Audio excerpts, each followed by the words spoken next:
Hello, children. So, this is the second session of the chapter Some Basic Concepts of Chemistry.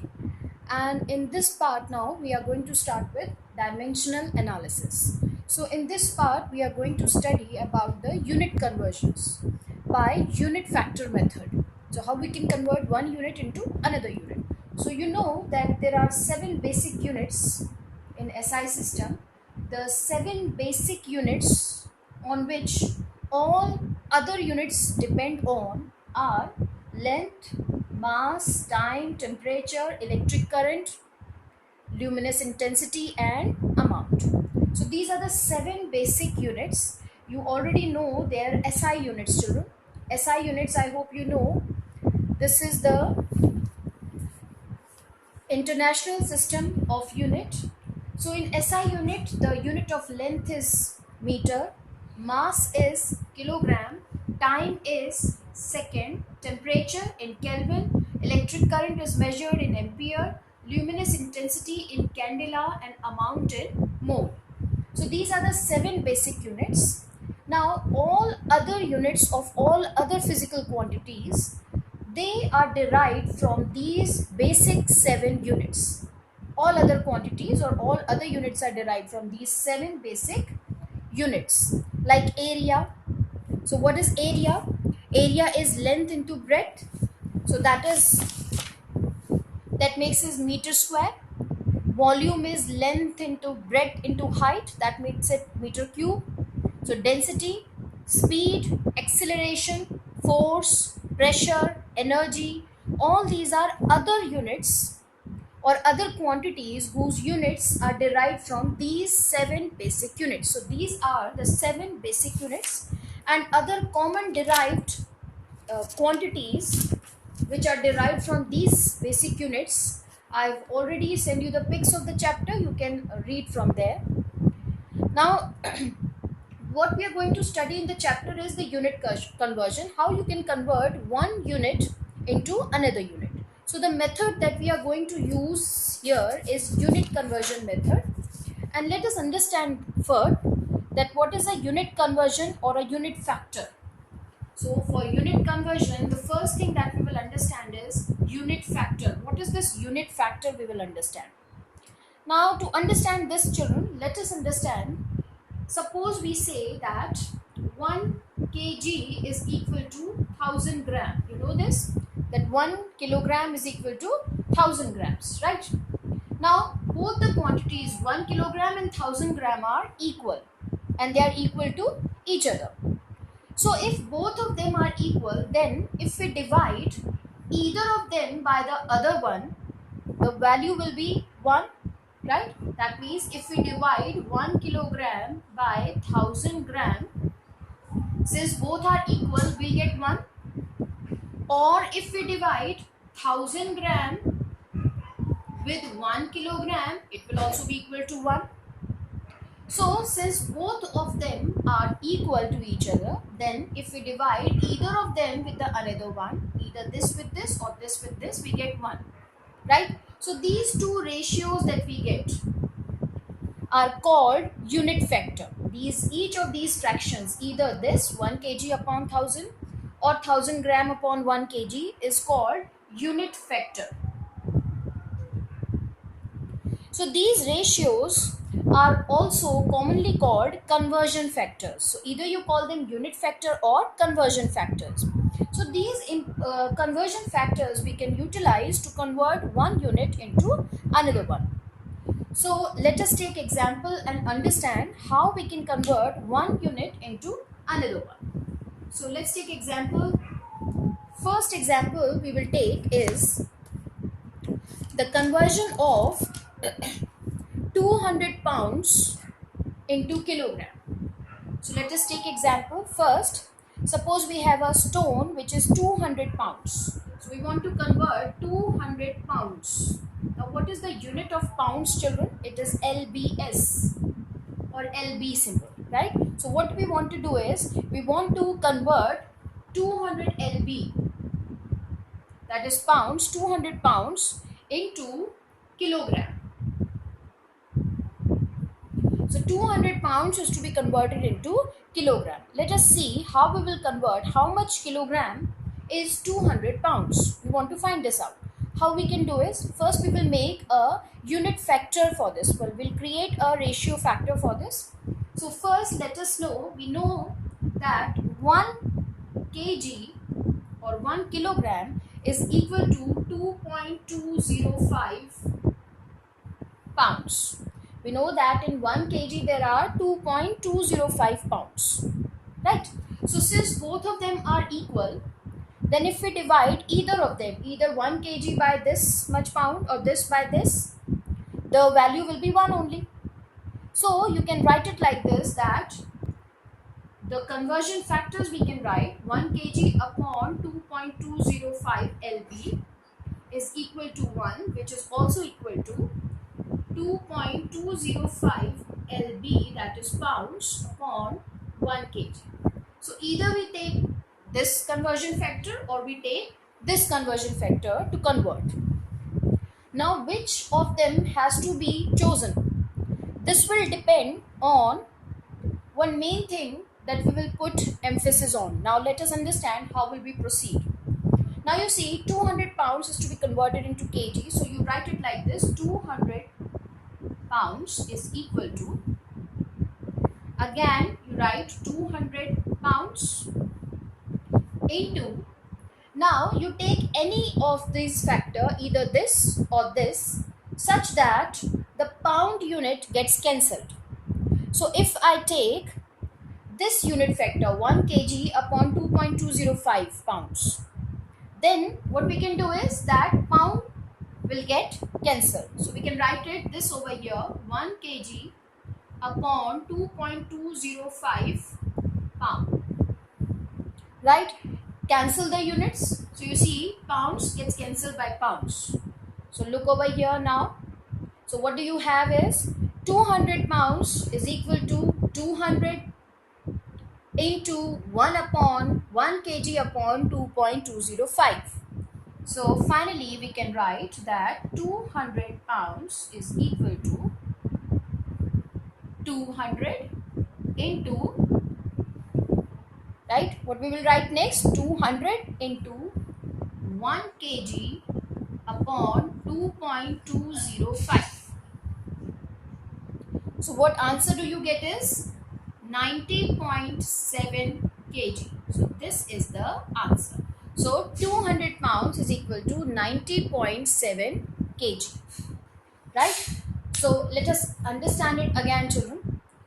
You see we have to convert 200 pounds into kg. So we set a relation between kg and pounds. We know that 1 kilogram is equal to 2.205 pounds.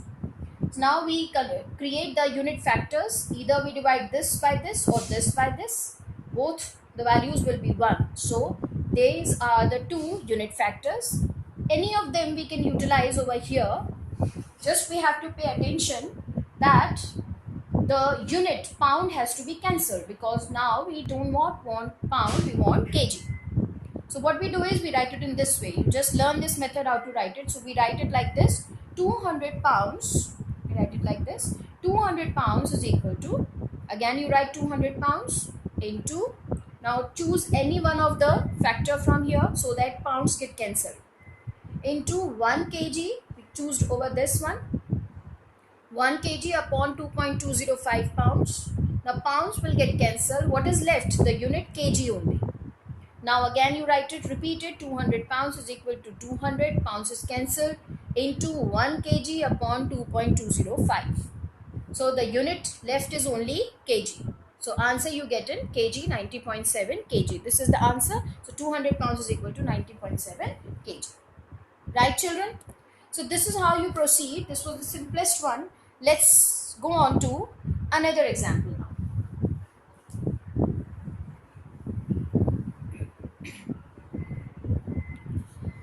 So now let us see another example. So another example is, number 2 is 3 kilometers in inches. Now what we want is, we want to convert 3 kilometer in inches. How many inches are there in 3 kilometers? So we have been given certain values. What are the values? We know that 1 kilometer is equal to 1000 meter. We do not know. It is not always necessary that we always know the direct relation between the two units, like inches and kilometer. How many inches kilometer are there in inches, or inches in kilometer? We do not always, it's not necessary that we always have the direct link between them. So whatever we know, we will utilize it to convert kilometer in inches. So 1 kilometer is 1000 meter. 1 meter is equal to 1.094 yard. 1 yard is equal to 36 inches. Right? So to convert kilometer in inches, we first have to convert kilometer into meter, then meter into yard, yard into inches. Then we'll finally get the answer in inches. Right? So for each of them, you can write the conversion factor. Right? Like for meter and kilometer value, you can write the conversion factor as 1000 meter upon 1 kilometer, or you can also write 1 kilometer upon 1000 meter. Okay, for this one you can write 1.094 yard upon 1 meter is the unit factor, or you can write vice versa also. And this one you can write as 36 inches upon 1 yard, or vice versa.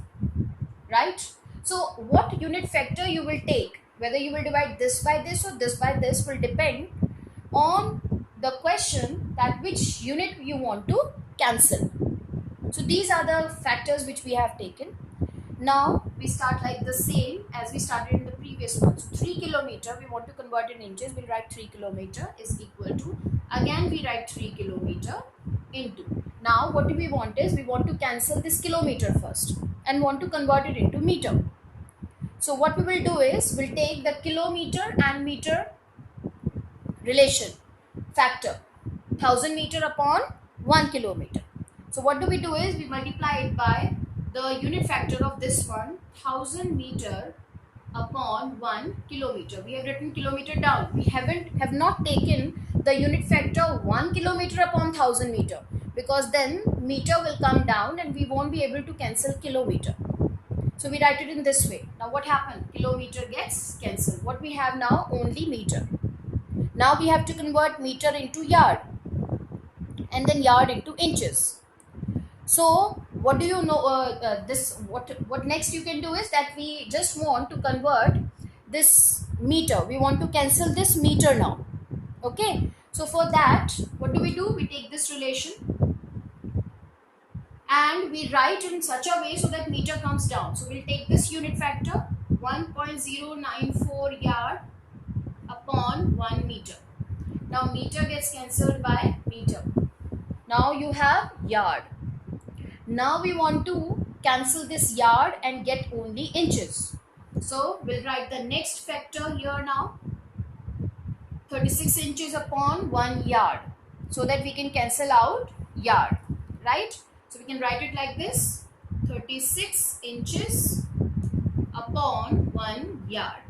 So yard is cancelled. So you see, after cancelling all of them, what do we get in the end? Kilometer, meter, kilometer, yard, meter, all are cancelled. Only inches are left. Right? So we just write it like this, 3 kilometer is equal to, we just repeat and write whatever is written. So we write 3 into, what is left here? 1000. You see no unit is left here, it is cancelled up. Getting it? And then what is left? Into 1.094. You see no unit is left, into 36 inches. Right, children? So we get this value. So finally 3 kilometer is equal to, we just solve this whole thing. And what do we get? 1.18 into 10 to the power 5 inches. So 3 kilometer is equal to 1.18 into 10 to the power 5 inches. So this is how we have converted kilometer into inches. Right? So children, just note this down and let's understand it with the help of another example now. One more last example I'll be taking, and then children, I'll give you the questions which you try to solve. Okay, the simple example now I'll take, very simple one again.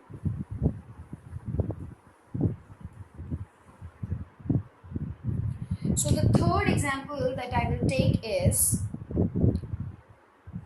2 days in seconds. However, you can do it in either way also, but we'll just go in the same way as we have gone in the previous questions.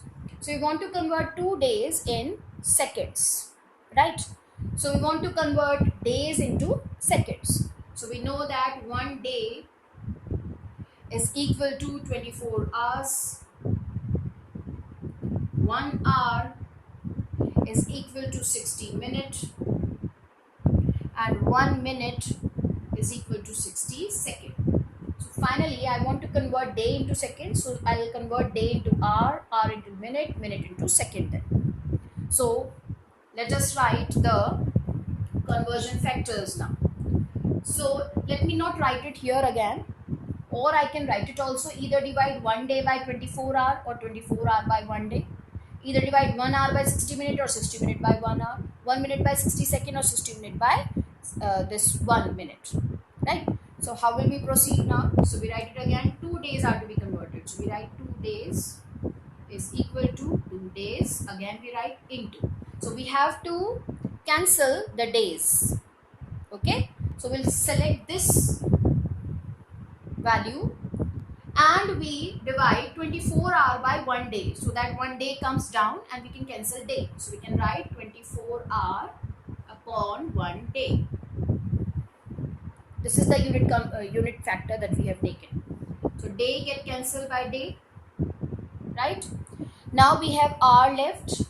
Now hour, I want to convert it into minute. So I'll just take this value and divide 60 minutes upon 1 hour. From here, the factor that is taken is 60 minutes upon 1 hour. So hour gets cancelled by hour, right? And now the minute is to be converted into second. So I want to cancel out minute. So for minute, I'll take this. So how should I write? 60 second upon 1 minute, right? Now minute and minute is cancelled. So what unit is left now? Only seconds, right? So we write it again. 2 days is equal to 2. You see, days is cancelled into 24. Hour and day are cancelled. So we have only 24. So into 24, we just copy what is left. Into 60 into 60 second. You see, second unit is left. So finally we just solve it out, and what do we get? 172800 seconds is the answer, right? So 172800, we just solve this whole thing and we get 172800 seconds. Is it clear, children? Right? So this is the procedure that you will do for all of them. Now I'll take one more fourth example in which another method we will apply. The method is same, however, just see what kind of question it is. So let's take the next one now, and this is the speed. So the speed is, I think this is the fourth question. Now we have a speed of 100 miles per hour. A speed is 100 miles per hour and I want to convert it into SI unit. In SI unit, the speed is meter per second. So I want to convert 100 miles per hour into meters per second, right? So what I have to do here is mile is to be converted into meter and hour into second, right? So you know that 1 mile is equal to 1609 meter and 1 hour is equal to 3600 seconds. You know this, right? Now both the things we will utilize. So now you see 100 miles per hour we have to write. So how you can write? You have to convert mile also and hour also into meter and second. So you can write it like this: 100 miles per hour. So let's write per hour is equal to, again we write 100 miles upon 1 hour. Now what we want to do is we want to convert this, cancel this miles and want to put meter over here. So we'll take this relation of mile and meter and we write it in such a way so that mile comes down. So we'll write 1609 meter upon 1 mile. The unit factor from here. Either you divide this by this or this by this. So we chose this division, 1609 meter upon 1 mile. So that mile may come down and now mile will get cancelled with mile. Now what is left? Meter. So you've already converted miles into meter. What is left now? Now we want to convert hour also into second. Right? So for this hour and second we take this relation and we will write it in such a way, the unit factor will write in such a way so that hour gets cancelled.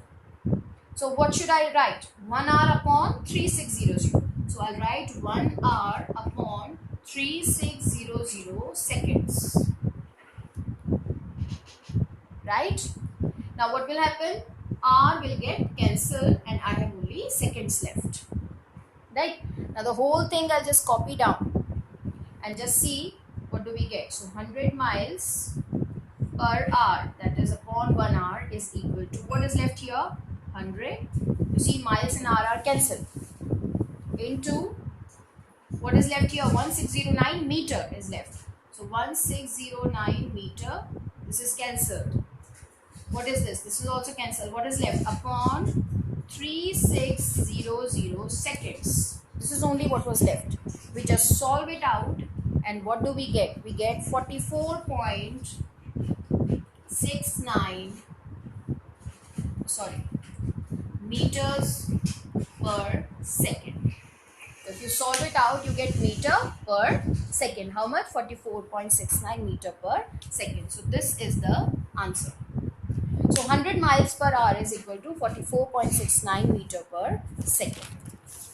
So children, this is how you solve the unit conversions with the help of unit factor method. So we have done 4 examples over here and now I'll just give you the questions as an assignment. You first try them. Again, just note down these things and do it yourself again first. And then I'll give you the assignment which you will do, and whatever problem you'll have, we will discuss it later on. Thank you.